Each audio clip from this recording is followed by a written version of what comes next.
शांति। अॼु जी मुंहिंजी तारीख़ आहे 11/6/2026। मीठा मीठा बाप दादा चवनि था अंतर्मुखी ॿार ज्ञान रूप अवस्था में रही करे हिन महावाक्यनि खे धारण करो, तॾहिं पंहिंजो व अन्य आत्माउनि जो कल्याण करे सघंदा। दादिन जी डायरी सां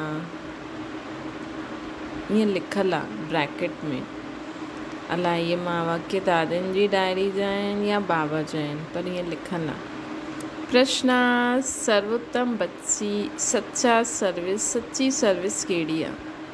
यथार्थ सर्विस जो सूक्ष्म ऐं महीन राज छा आहे? उत्तर आहे, जॾहिं कंहिंसां कोई भूल थींदी आहे त उनखे सावधान करण सां गॾु गॾु सूक्ष्म रीति सां पंहिंजी योग शक्ति उन्हनि ताईं पहुचाए करे उन्हनि जे अशुद्ध संकल्पनि खे भस्म करणु, इहे ई सर्वोत्तम सच्ची सर्विस आहे। कि उन्हनि खे सावधान बि करो ऐं उन्हनि जे लाइ मन सां सेवा बि करो। सूक्ष्म रीति सां पंहिंजी योग शक्ति उन्हनि ताईं पहुचाए करे उन्हनि जे अशुद्ध संकल्पनि खे भस्म करणु, इहा ई सर्वोत्तम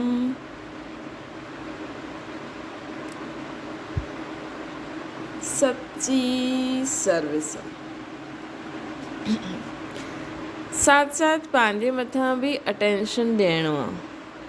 मनसा में कोई अशुद्ध संकल्प उत्पन्न न थिए, इन में ख़ुदि बि सावधान रहणो आहे, ॿियनि प्रति बि अहिड़ी दिव्य सर्विस करणो आहे।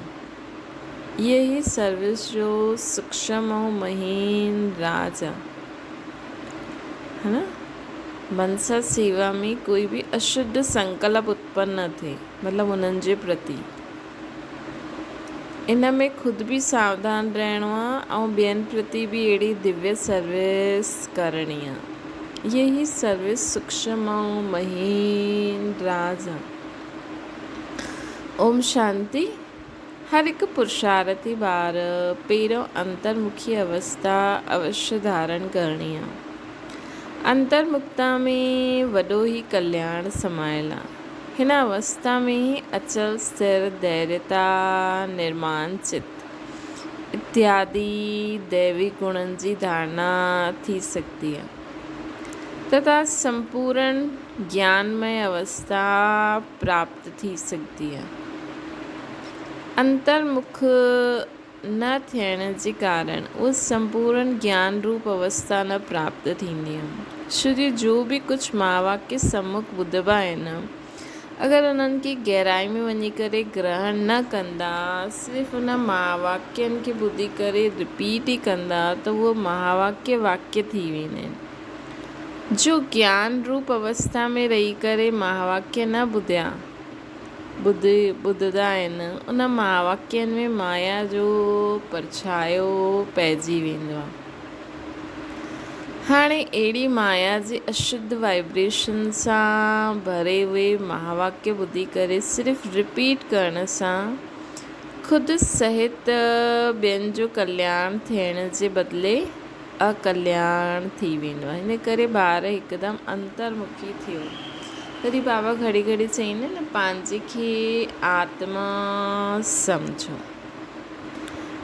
तव्हांजो इहो मन मंदिर सदृश आहे। जीअं मंदिर में सदैव ख़ुशबू ईंदी आहे न, ईअं मन मंदिर जॾहिं पवित्र ठहींदो आहे त संकल्प बि पवित्र इमर्ज थींदो आहे। जीअं मंदिर में सिर्फ़ु पवित्र देवी देवताउनि जा ई चित्र रखिबा आहिनि, न कि दैत्यनि जा, ईअं तव्हां ॿार पंहिंजे मन व दिलि रूपी मंदिर खे सदैव ईश्वरीय गुणनि जी मूर्तियुनि सां सजाए रखो। उहे गुण आहिनि निर्मोही, निर्लोभ, निर्भय, धैर्यता, निरअहंकार इत्यादि। शो जी ये सब तव्हांजा ही दिव्य लक्षण आहिनि, है ना। तो ये गुण धारण करण मतलब ईश्वरीय गुणनि जी मूर्ति पंहिंजे मन व दिल रूपी मंदिर खे सर्व ईश्वरीय गुणनि जी मूर्तियुनि सां सजाए ॾियो। मतिलबु असांजे संकल्प में असांजी मत, असांजे स्वभाव संस्कार हमेशह निर्मोही, निर्लोभी, निर्भय, धैर्यवत, निरंकारी इत्यादि हुजनि। तव्हां ॿारनि खे पंहिंजे मन मंदिर खे उजियारो अर्थात संपूर्ण शुद्ध ठाहिणो आहे। जॾहिं मन मंदिर उजियारो ठहे तॾहिं ई तव्हांजी उजियारे प्यारे वैकुंठ देश में हली सघनि। त हाणे पंहिंजे मन खे उज्जवल ठाहिण जो प्रयत्न करिणो आहे तथा मन सहित विकारी कर्मेंद्रियनि खे वश करणो आहे। मन सहित पंहिंजी विकारी कर्मेंद्रियनि खे वश करिणो आहे, परंतु न सिर्फ़ु पंहिंजो, अन्य प्रति बि इहा दिव्य सर्विस करणी आहे। बाबा अॼु चई सची सर्विस हीअ आहे। वास्तव में सर्विस जो अर्थ ई आहे अति सूक्ष्म ऐं महीन। ईअं न कि कंहिंजी भूल ते सिर्फ़ु सावधान करिणो आहे, एतिरे ताईं रहणो आहे, न। उन्हनि जे सूक्ष्म रीति पंहिंजे योग जी शक्ति पहुचाए उन्हनि जे अशुद्ध संकल्पनि खे भस्म करिणो आहे। इहे ई सर्वोत्तम सच्ची सर्विस आहे, है न। त उन्हनि जे पंहिंजी योग जी शक्ति सां सिर्फ़ु उन्हनि खे सावधान न ॾियणी आहे, लेकिन मन सां सेवा बि करणी आहे। मतिलबु कि उन्हनि खे सकाश बि ॾींदा रहो ताकि उन्हनि जा अशुद्ध संकल्प भस्म थी वञनि। ऐं साथ साथ पंहिंजे मथां बि अटेंशन रखिणो आहे, न सिर्फ़ु वाचात्व कर्मणा ताईं मगर मनसा में बि कोई अशुद्ध संकल्प उत्पन्न न थिए त हुनजो वाइब्रेशन अन्य वटि वञे, सूक्ष्म रीति अकल्याण कंदो आहे। अगरि असांजे मनसा में बि कोई अशुद्ध संकल्प उत्पन्न थींदो आहे त उनजो वाइब्रेशन अन्य वटि वेंदो आहे, जंहिंजे कारण सूक्ष्म रीति अकल्याण थींदो आहे, जंहिंजो बोझ पोइ ख़ुदि ते पवंदो आहे। इन करे असांखे कंहिंजे लाइ बि कोई बि नेगेटिव थॉट न करिणो आहे, है न। ॾिसो कि जानवर जे लाइ बि न, सम्झो कोई कुते पाले रखे अथई, असां सोचूं अरे कुतो पालियो अथई अलाए हिनखे चक न पाएसि, हीअं न करे, त इहे बि मन में अशुद्ध संकल्प, अशुभ संकल्प हूंदा आहिनि। हाणे हुननि पालिया, उहो कॉन्फिडेंट आहिनि, न कंदो, त तव्हां छो पंहिंजा अशुभ संकल्प करो था। ऐं सम्झो हुननि खे चक पाए बि छॾियईं त हुनजो असांखे सावधान रहणो आहे कि चक न पाए, लेकिन असांखे सोचणो न आहे कि चक पाईंदो, हीअं न करे, हूअं न करे। त बाबा जैसे चवनि था जंहिंजो बोझ पोइ ख़ुदि ते पवंदो आहे उहो ई बोझ बंधन ठही वेंदो आहे। हिन करे हे ॿार ख़ुदि सावधान रहो, पोइ अन्य प्रति उहो ई दिव्य सर्विस करो। इहे ई तव्हां सेवाधारी ॿारनि जो अलौकिक कर्तव्य आहे। केॾी वॾी सर्विस आहे इहा, है न। शुरू आए दिन संकल्प ईंदो आहे न, कोई हीअं न करे वठे, हीअं न करे वठे, लेकिन हमेशह ई शुद्ध, हमेशह ई शुभ संकल्प उत्पन्न करो। हाँ, करे सघंदो आहे, मार्जन आहे। कुते खे कॾहिं गुस्सो अचे त उहो अटैक करे सघंदो आहे, लेकिन असां छो सोचूं, असां त ईअं ई सोचूं न पाईंदो, न पाईंदो, न पाईंदो, कुझु बि न कंदो। सभु इंसान सुठा आहिनि, सभु जीव जंतु जानवर सुठा आहिनि, कोई कुझु बि ग़लति न कंदा, है न। ॾिसो हाणे पाण त सोचूं था इहे छो आहे, ईअं छो आहे। कई बार कीड़नि मां बि न रजाई ठहींदी आहे, मधुमक्खी बि असांखे उहा शहद ॾींदी आहे, ज़हर बि डसे त ज़हर बि फैलाईंदी ऐं मिठास बि ॾींदी आहे, है न। त ईअं त माण्हू मधुमक्खी खे मारे छॾनि सभिनि खे, लेकिन उहो शहद ॾींदी आहे। ईअं ई इंसान जी बि वृत्ति सुठी हुई, लेकिन धीरे धीरे बदिली। लेकिन बाबा हाणे इंसाननि खे परिवर्तन करनि था, त उन्हनि जी शक्ति सां ये जीव जंतु जानवर प्रकृति बि शुद्ध थी थिए। त असां सभिनि जे लाइ संकल्प करूं, सभु मनुष्य आत्मा सुठी आहिनि, सभु जीव जंतु जानवरनि जी आत्मा सुठी आहे, प्रकृति सुठी आहे। बसि कोई किथे कुझु बि हावी न थींदो, कोई कंहिंखे कुझु बि नुक़सानु न पहुचाईंदो। बसि असांखे बाबा इहा ड्यूटी ॾिनी अथई, असांखे हमेशह शुभ ऐं शुद्ध संकल्प करिणो आहे। न त बाबा असांखे चवनि था, न त बोझ असां ते पईंदो, उहो ई बोझ बंधन ठही वेंदो आहे। इन करे हे ॿार ख़ुदि सावधान रहो, पोइ अन्य प्रति उहो ई दिव्य सर्विस करो। इहे तव्हां सेवादारी ॿारनि जो अलौकिक कर्तव्य आहे। अहिड़ी सर्विस करण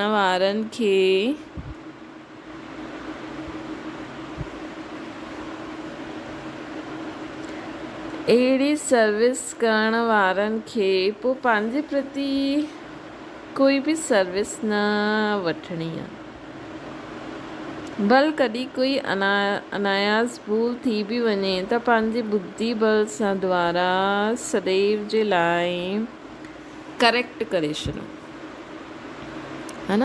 अगरि असांखां कोई भूल बि थी वञे त तुरंत बाबा खे सॉरी चई करे हुनखे करेक्ट करे अॻियां वधो, ज़्यादा सोचो बि न हुन जे बारे में। अहिड़ी तीव्र पुरुषार्थी थोरो बि इशारो मिलण सां शीघ्र महसूस करे परिवर्तन करे वठंदा ऐं अॻियां जे लाइ सुठी रीति अटेंशन रखी हलंदा। इहे विशाल बुद्धि ॿारनि जो कर्तव्य आहे, है न। त हाणे त वैसे ई असांखे जल्दी करिणो आहे न। हाणे असां अगरि कोई भूल बि थी वई त फटाफट करेक्शन करो ऐं अॻियां वधो। बाबा खे सॉरी चओ, करेक्शन करो ऐं अॻियां वधो, ॿियनि सां बि क्षमा मांगो, अॻियां वधो। हे मुंहिंजा प्राणो परमात्मा द्वारा रचे वे न अविनाशी राजस्व ज्ञान यज्ञ प्रति तन मन धन खे संपूर्ण रीति सां सुवाहा करण जो राज ॾाढो महीन आहे। जंहिं घड़ी तव्हां चईंदा आहियो मां तन मन धन सहित यज्ञ में स्वाहा अर्थात अर्पण थी मरी चुकियो आहियां, हुन घड़ी खां वठी करे पंहिंजो कुझु बि न रहंदो आहे। उन में बि पहिरियों तन मन खे संपूर्ण रीति सां सर्विस में लॻाइणो आहे।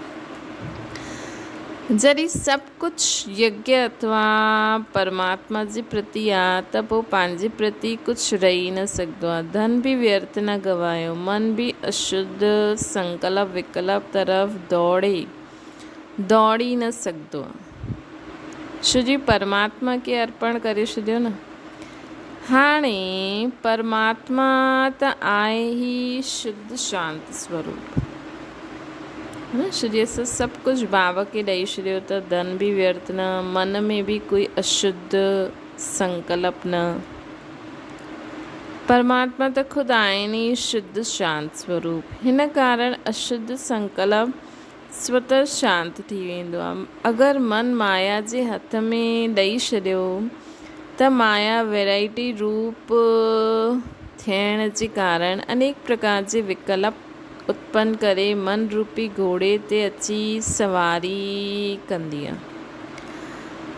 अगरि कंहिं ॿार खे हाणे ताईं बि संकल्प विकल्प ईंदा आहिनि त सम्झणो खपे कि हाणे मन रूपी मन पूर्ण रीति सां स्वाहा न थियो आहे, अर्थात ईश्वरीय मन न ठहियो आहे। हिन करे सर्व त्यागी ॿार इन गुह्य राजनि खे सम्झी कर्म कंदे साक्षी थी ख़ुदि खे ॾिसी ख़बरदारी में हलणो छोकी असां सभु कुझु बाबा खे ॾिनो आहे न।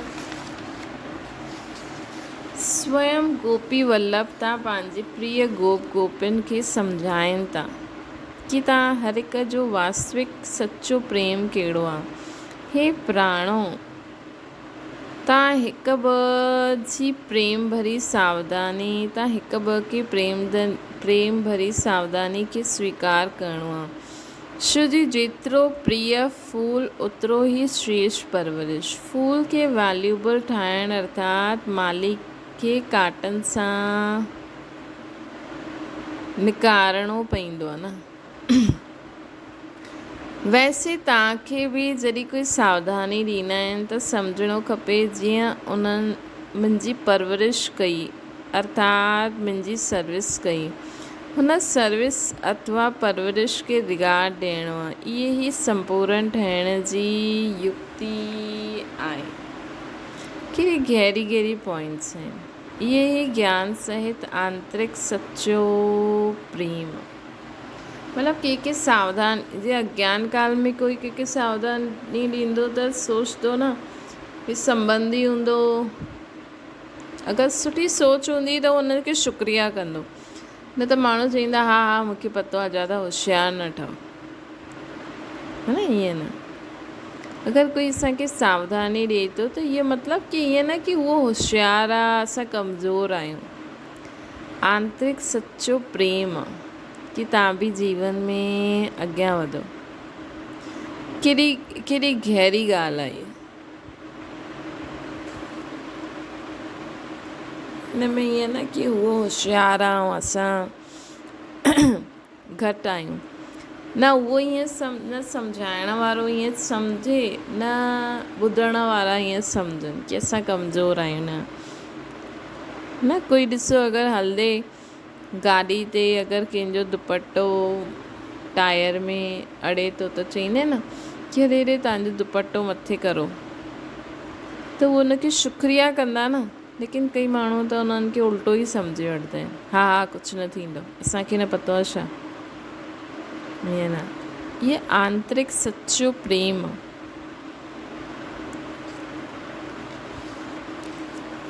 इहे दिव्य प्रेम में हिक ॿ जे लाइ ॾाढो रिगार्ड हुजणो खपे।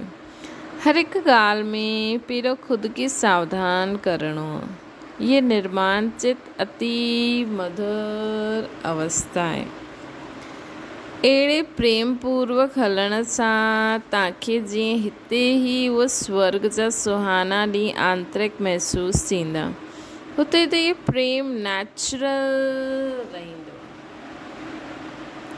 परंतु हिन संगम जे स्वीटेस्ट समय ते हिक ॿ जे लाइ सर्विस करण जो अति मीठो रमणीक प्रेम आहे। ये शुद्ध प्रेम जगत में गायल आहे।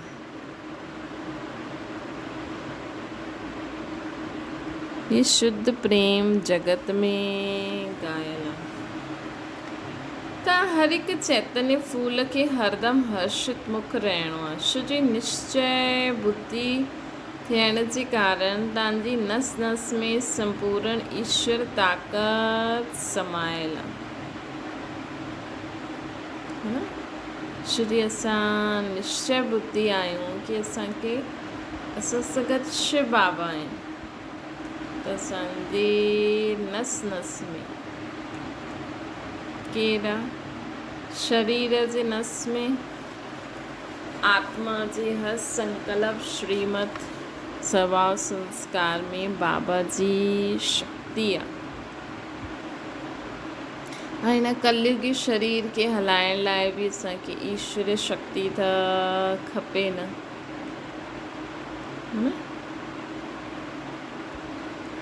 लाइट जो शरीर, ये तो आप चाहिए ना हमेशा खुद के ना लाइट जे शरीर जे अंदर समझो। अहिड़ी आकर्षण शक्ति पंहिंजो दिव्य चमत्कार अवश्य कढंदी। जीअं नंढो निर्दोष ॿार शुद्ध पवित्र हुजण जे कारण सदैव हर्षित रहंदो आहे न, ऐं पंहिंजे रमणीक चरित्र सां सभिनि खे खींचंदो आहे।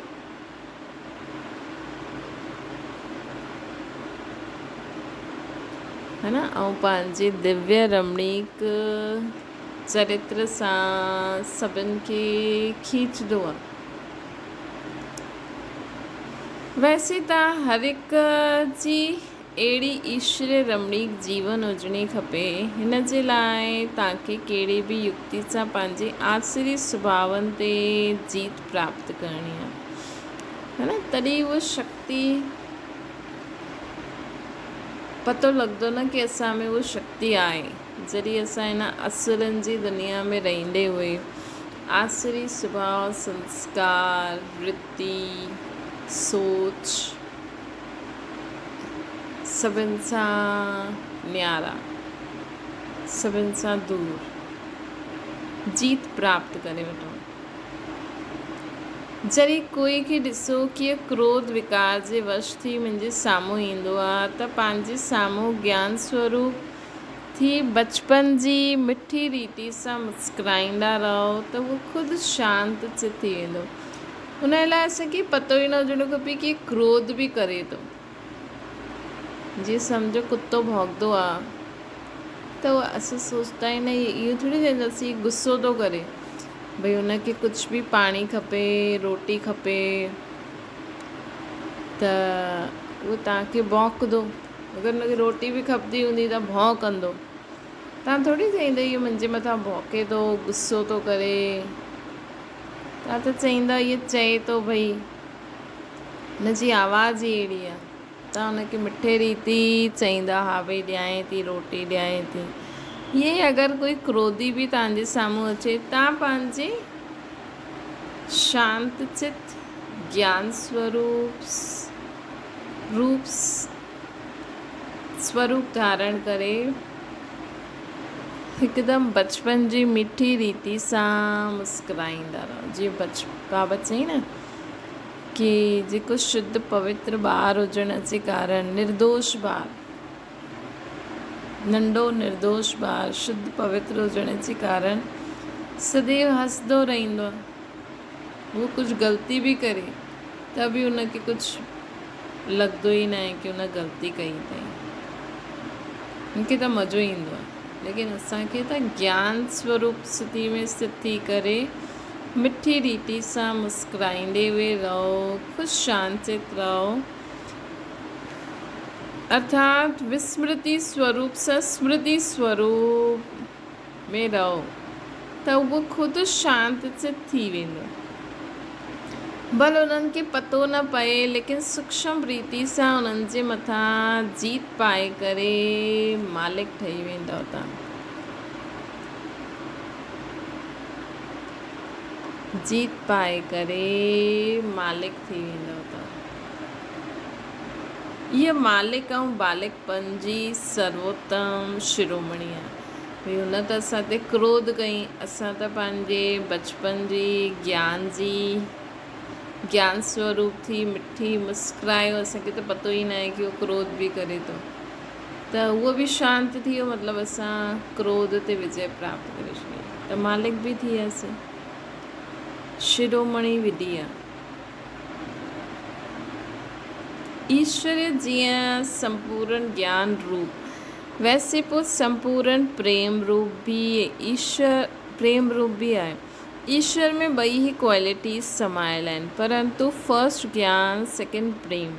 अगरि कोई पहिरों ज्ञान स्वरूप ठहिण जे बग़ैर सिर्फ़ु प्रेम स्वरूप थी वञे त उहो प्रेम अशुद्ध खाते में हली वेंदो।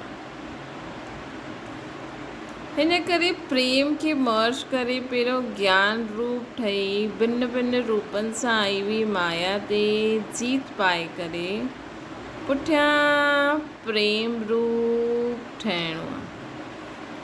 अगरि ज्ञान जे बग़ैर प्रेम में आया हो त किथे विचलित बि थी वेंदा। जीअं अगरि कोई ज्ञान रूप ठहिण जे बग़ैर ध्यान में वेंदो आहे त कई बार माया में फसी वेंदो आहे। हिन करे बाबा चईंदा आहिनि, ॿार ये ध्यान बि हिकु सूत जी ज़ंजीर आहे, परंतु ज्ञान रूप ठही पुठियां ध्यान में वञण सां अति मौज जो अनुभव कंदा आहियूं। त पहिरियों आहे ज्ञान, पुठियां आहे ध्यान।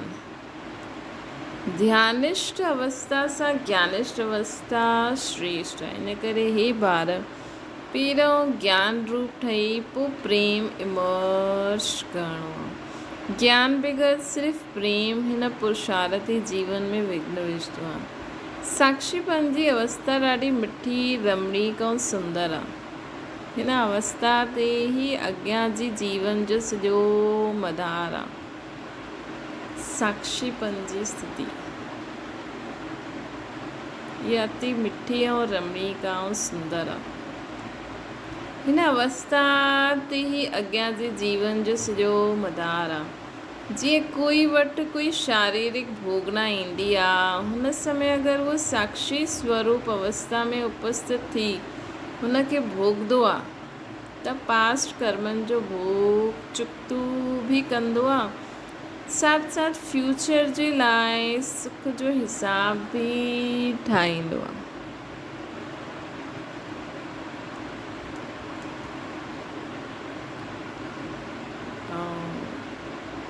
साथ साथ फ्यूचर जे लाइ जीअं सम्झो कोई बीमार आहे, उहो बाबा खे यादि कंदो रहे त पंहिंजी भोगना बि भोगे थो ऐं बाबा जी यादि सां हुनजो भविष्य बि ठहे थो। त इहा साक्षीपन जी सुख स्वरूप अवस्था पास्ट ऐं फ्यूचर ॿिन्हिनि सां कनेक्शन रखंदी आहे। त हिन राज खे सम्झण सां कोई बि हीअं न चईंदो कि मुंहिंजो इहो सुहावनो समय सिर्फ़ु चुकतू करण में हली वियो। न, इहो सुहावनो पुरुषार्थ जो समय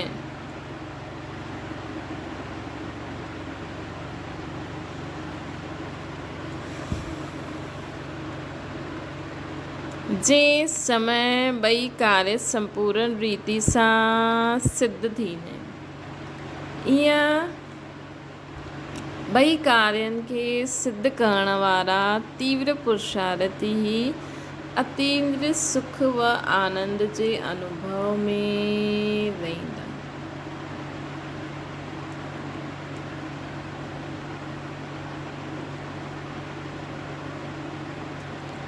हिन वैराइटी विराट ड्रामा जी हर हिकु ॻाल्हि में तव्हां ॿारनि खे संपूर्ण निश्चय हुजणो खपे। छो जो इहो ठहियलु ड्रामो आहे न, बिल्कुलु वफ़ादार आहे। ॾिसो, हिन ड्रामा हर हिकु जीव प्राणी सां हुनजो पार्ट पूर्ण रीति सां बजवाईंदो आहे। ये ड्रामो हर हिकु जीव प्राणी सां हुनजो पार्ट पूर्ण रीति बजवाईंदो आहे। पर कोई रॉन्ग आहे त उहो रॉन्ग पार्ट बि पूर्ण रीति सां बजाईंदो आहे। इहे बि ड्रामा जी नूंद आहे न। जॾहिं रॉन्ग ऐं राइट ॿई ही प्लेन में नूंद आहिनि त पोइ कोई ॻाल्हि में संशय उठाइणु इहे ज्ञान न आहे। छो जो हर हिकु एक्टर पंहिंजो पार्ट वॼाए थो। असां कंहिंखे ईअं न चई सघंदा आहियूं कि रॉन्ग थो करे या राइट थो करे। हर हिकु एक्टर पंहिंजो पार्ट वॼाए थो। इहे ड्रामा में नूंद आहे। जॾहिं रॉन्ग ऐं राइट ॿई ही प्ले में नूंद आहिनि त पोइ कोई ॻाल्हि में संशय उठाइणो इहो ज्ञान न आहे। छो जो हर हिकु एक्टर पंहिंजो पार्ट वॼाए थो। जीअं बाइस्कोप में अनेक भिन्न भिन्न नाम रूपधारी एक्टर्स पंहिंजी एक्टिंग कंदा आहिनि त उन्हनि खे ॾिसी कंहिंखे नफ़रत अचे, कंहिंखे कोई त हर्षित थींदा आहिनि। ईअं न थींदो आहे। पतो आहे कि इहो त खेल आहे। भले कोई विलन जो बि पार्ट वॼाए त माण्हू त ईअं चईंदा आहिनि न, इहे रियल लाइफ में विलन न आहे, सिर्फ़ु पार्ट थो वॼाए, है न।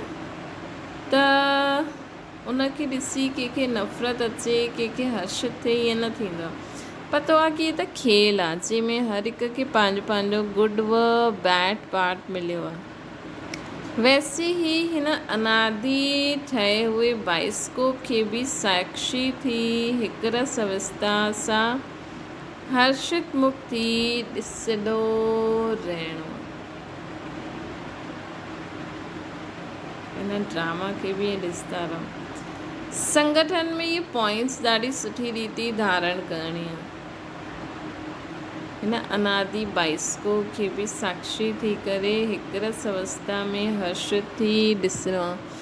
केरु छा थो करे, केरु कंहिंजे जीवन में विघ्न थो हुजे, केरु पंहिंजी मस्ती में मस्त आहे, जो बि करे थो सभिनि खे साक्षी थी ॾिसो त तव्हांखे ॾाढो मज़ो ईंदो। कीअं बाबा उन्हनि जी मदद कंदा आहिनि, कीअं छा थींदो आहे। हिकु ॿ खे ईश्वरीय रूप सां ॾिसणो आहे। महसूसता जो ज्ञान उठाए सर्व ईश्वरीय गुणनि जी धारणा करणी है ना। महसूसता जो ज्ञान उठाए सर्व ईश्वरीय गुणनि जी धारणा करणी है। महसूसता जो ज्ञान उठाए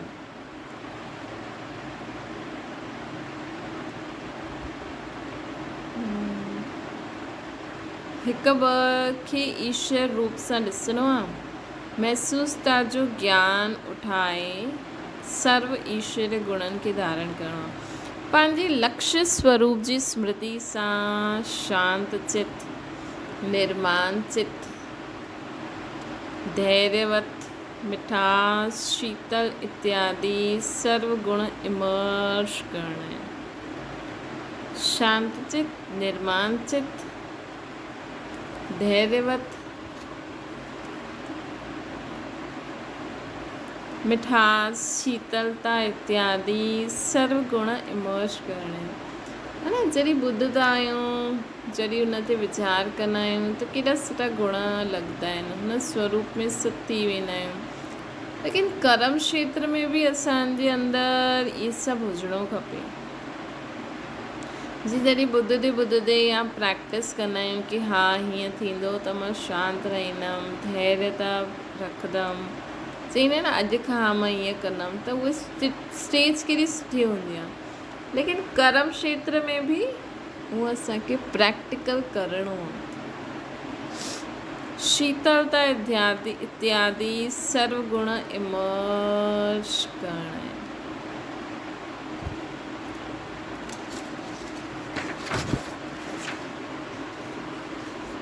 धैर्यवत अवस्था धारण करण जो मुख्य फाउंडेशन आहे वेट एंड सी। हे प्रिय ॿार, वेट अर्थात धैर्य धरण, सी अर्थात ॾिसण।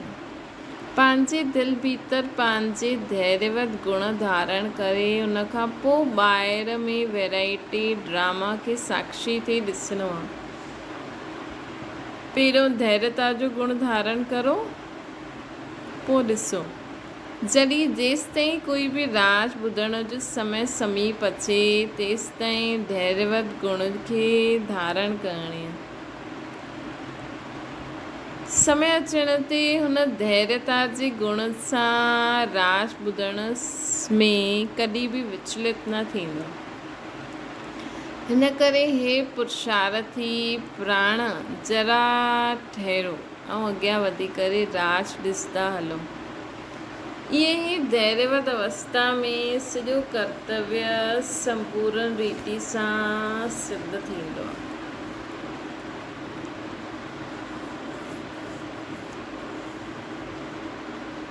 इहे गुण निश्चय सां बंधल आहे। ईअं निश्चय बुद्धि साक्षी दृष्टा थी हर खेल खे हर्षित चेहरे सां ॾिसंदा आंतरिक धैर्य ऐं अचल अडोल चित रहंदो। अगरि असां ईअं धैर्यता सां रहंदासीं न, निश्चय बुद्धि साक्षी दृष्टा थी हर खेल खे हर्षित चेहरे सां ॾिसंदो, आंतरिक धैर्यता अडोल चित रहंदो। ये ज्ञान जी परिपक्व अवस्था आहे त अंत में संपूर्णता जे समय प्रैक्टिकल में रहंदी। हिन करे ॾाढे समय खां वठी करे हिन साक्षीपन जी अवस्था में स्थित रहण जो परिश्रम करिणो आहे। जीअं नाटक में एक्टर खे पंहिंजो मिलियो इहो पार्ट पूरन वॼाइण अर्थ अॻियां सां ई रिहर्सल करणी पवंदी आहे न। वैसे तव्हां प्रिय फूल खे बि अचण वारी भारी परीक्षा में योग बल द्वारा पास थियण लाइ अॻियां सां ई रिहर्सल अवश्य करणी आहे। लेकिन ॾाढे समय खां वठी करे अगरि इहो पुरुषार्थ कयो न हूंदो त हुन समय घबराहट में फेल थी वेंदो। हिन करे पहिरियों पंहिंजो ईश्वरीय फाउंडेशन पको रखी दैवी गुण धारी ठही वञिणो आहे।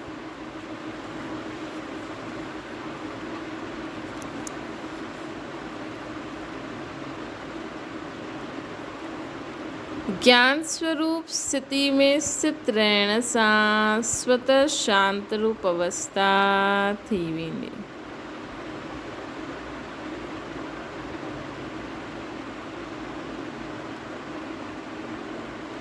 जॾहिं ज्ञानी टू आत्मा ॿार इकट्ठा वेही करे मुरली ॿुधंदा आहिनि त चारों तरफ़ शांती जो वायुमंडल थी वेंदो आहे। जॾहिं उहे कुझु बि महावाक्य ॿुधंदा आहिनि त आंतरिक डीप में हली वेंदा आहिनि। डीप वञण जे कारण आंतरिक उन्हनि खे शांती जी मीठी महसूसता थींदी आहे। हाणे हिन जे लाइ कोई ख़ासि वेही करे महिनत न करणी आहे, परंतु ज्ञान जी अवस्था में स्थित रहण सां उहो गुण अनायास अची वेंदो आहे। है न, हर शब्द खे ॾाढो गहराई सां शांती सां सम्झी करे ॿुधो। ऐं मुरली ॿुधंदे ॿुधंदे न असांखे मुरली जो हर पॉइंट जेका बाबा की योग युक्त ॿारनि सां हमेशह ईअं थींदो आहे, या त उहो चईंदा हा बाबा मूंखे कल्ह इहो अनुभव कराई, या हीअं थियो त उहो मुरली ॿुधंदे ॿुधंदे इहे बि चेक कंदा आहिनि कि हा कल्ह थियो हीअं त हिन जो मतिलबु इहो आहे, बाबा असांखे ईअं सेखारीनि था। तव्हां ॿार जॾहिं सवेरे सवेरे उथी करे एकांत में वेहींदा आहियो, शुद्ध वीचार रूपी लहरियूं उत्पन्न थींदियूं आहिनि। हुन समय ॾाढो उपराम अवस्था हुजणी खपे।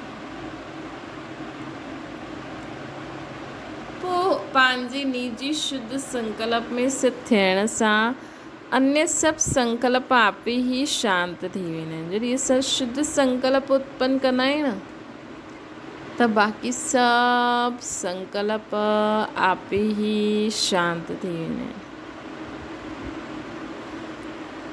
ऐं मन अमन थी वेंदो आहे। छोजी मन खे वश करणु अर्थ बि कोई ताक़त अवश्य खपे न। हिन करे पहिरियों पंहिंजे लक्ष्य स्वरूप जे शुद्ध संकल्प खे धारण करो। मां आत्मा बाबा जी संतान। ये शुद्ध संकल्प केॾो वॾो आहे। भॻवान जी मां संतान, भॻवान सां गॾु वेठी आहियां त कोई ॿियो संकल्प अची सघंदो आहे? कोई ॿी आत्मा जो संकल्प असां ते वार करे सघंदो आहे?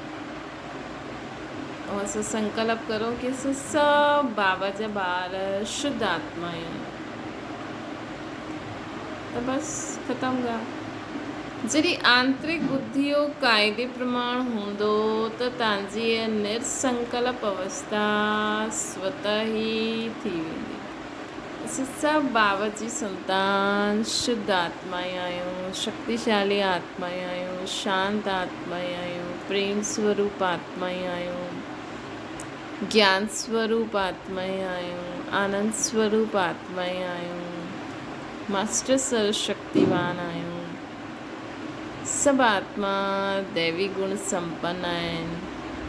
सभु जीव जंतु जानवर बि सुठा आहिनि। प्रकृति भी सतो प्रधान, पशु पक्षी भी सतो प्रधान, तत्व भी सतो प्रधान।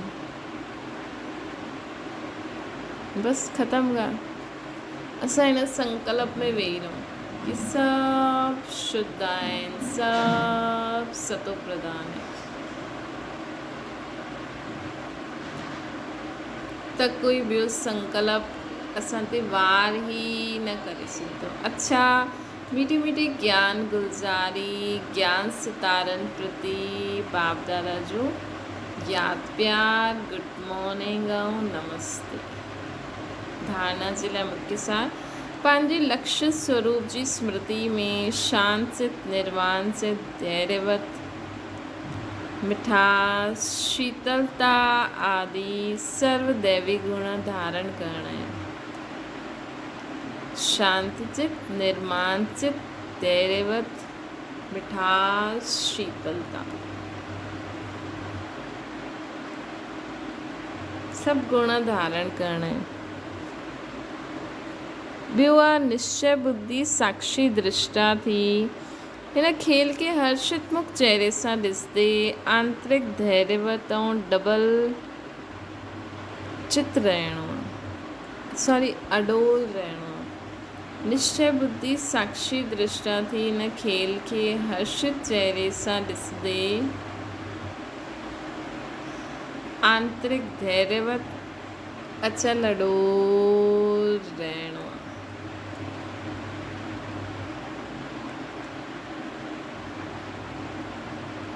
ॾाढो समय खां वठी करे हिन साक्षीपन जी अवस्था में स्थित रहण जो अभ्यास करणो आहे।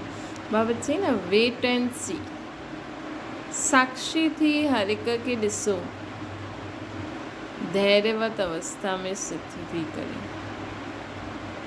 पोइ ॾिसंदव न, पोइ तव्हांखे निश्चय बुद्धि साक्षी दृष्टा थी हर खेल के ॾिसंदे, हर खेल के हर्ष चेहरे सां ॾिसंदे आंतरिक धैर्यवत अडोल चित रहंदा। इहा ज्ञान जी परिपक्व अवस्था है न, कि हर ॻाल्हि में कल्याण। साक्षी थी ॾिसो कि जो थियो हुन में छा कल्याण आहे, वेट करिणो पवंदो न हुन जे लाइ। त अंत में संपूर्णता जे समय प्रैक्टिकल में रहंदी। ॾाढे समय जी साक्षीपन जी अवस्था में स्थित रहण जो परिश्रम करिणो आहे। वरदाना हिकु ई रास्तो आहे, हिक सां ई रिश्तो रखण वारा संपूर्ण फ़रिश्तो ठहो। निराकार व साकार रूप सां बुद्धि जो संग व रिश्तो हिकु बाप सां पको हुजे त फ़रिश्तो ठही वेंदो। जंहिंजे सर्व संबंध व सर्व रिश्ता हिक सां गॾु आहिनि, उहो सदा फ़रिश्तो आहे। जीअं गवर्नमेंट रास्ते में बोर्ड लॻाए ॾींदी आहे न कि रास्तो ब्लॉक आहे, ईअं सभु रास्ता ब्लॉक करे छॾियो त बुद्धि जो भटकण बंदि थी वेंदो। बसि बाबा, कुझु बि थिए बाबा ईअं थी वियो, बाबा ईअं थी वियो। बाप दादा खे इहे ई फरमान, बाप दादा जो इहे ई फरमान आहे कि पहिरियों सभु रास्ता बंदि करो। कुझु बि ॻाल्हि हुजे, पहिरियों बाबा गुड मॉर्निंग, बाबा गुड नाइट, बाबा ईअं ॻाल्हि थी, बाबा हलो ईअं करो। इन सां सहजी फ़रिश्तो ठही वेंदो। स्लोगन आहे, सदा सेवा में उमंग उत्साह में रहणो आहे। सेवा जी उमंग उत्साह में रहण, इहा माया सां सेफ्टी जो साधन आहे। अव्यक्त इशारो आहे, तव्हांजा बोल ऐं स्वरूप ॿई साथ साथ आहिनि। बोल स्पष्ट बि हुजे, उन में स्नेह बि हुजे, नम्रता भी हुजे, मधुरता भी हुजे, सत्यता भी हुजे, लेकिन स्वरूप जी नम्रता भी हुजे। हिन रूप सां बाप खे प्रत्यक्ष करे सघंदा। निर्भय आयो, लेकिन बोल मर्यादाउनि जे अंदरि हुजे। सत्यता भी हुजे असांजे बोल में, स्वरूप में नम्रता भी हुजे। ये न असां सच था ॻाल्हायूं त भिजी करे ॻाल्हायूं न। बोल में निर्भयता भी हुजे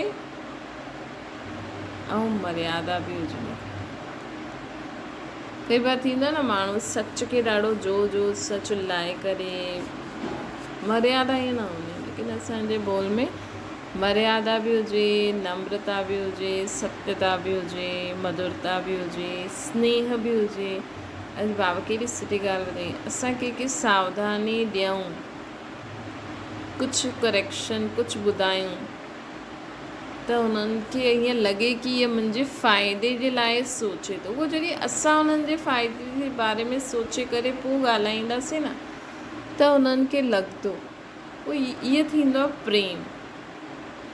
त स्नेह बि हुजे बोल में, मतिलबु कि अंदरि हुजे भई इहा जो ॻाल्हि असां तव्हांखे ॿुधायूं था, जो असांखे वाह ॿुधाई आहे, इहे तव्हां ईअं कंदा त तव्हांखे बि फ़ाइदो थींदो। तॾहिं उन्हनि खे उहो प्रेम जी अनुभूति थींदी। त बाप हिन रूप सां बाप खे प्रत्यक्ष करे सघंदो, निर्भय हुजे लेकिन बोल में मर्यादा जे अंदरि हुजे बोल। जॾहिं हिन ॿिन्हिनि ॻाल्हियुनि जो बैलेंस हूंदो तॾहिं कमाल ॾेखारे में ॾींदी। पोइ तव्हांजे शब्द कड़ा न, सभिनि खे मिठा लॻंदा। अच्छा, ओम शांति। बाबा खे यादि करो।